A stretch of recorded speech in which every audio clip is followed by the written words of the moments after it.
Kad neko ima tegobe dugi niz godina i kada dugi niz godina uzima lekove, onda treba da ide na redovne sistematske preglede. Tu nema dileme uopšte.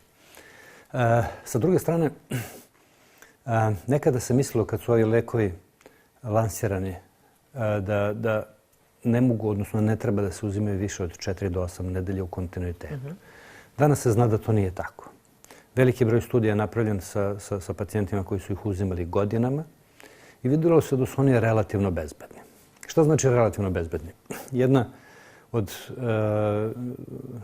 od najvećih eksperata za te lekove, gospođa koja se zove Linkenberg Knoll, je pre par godina na jednom od kongresa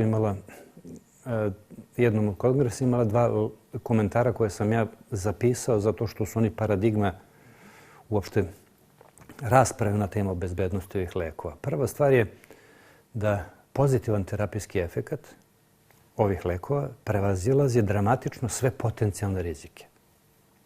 Šta to znači? To znači da ako pacijent ima potrebe da ga uzima, onda treba da ga uzima i onda treba da, zato što pozitivan zdravstveni učinak lekova je fantastičan, veliki, a negativni efekti nisu ni blizu takvi da bi trebali ozbiljno da brinu. Druga stvar je da vraćamo se na onu priču od malo pre, da treba da ih uzimaju samo oni koji imaju jasnu indikaciju.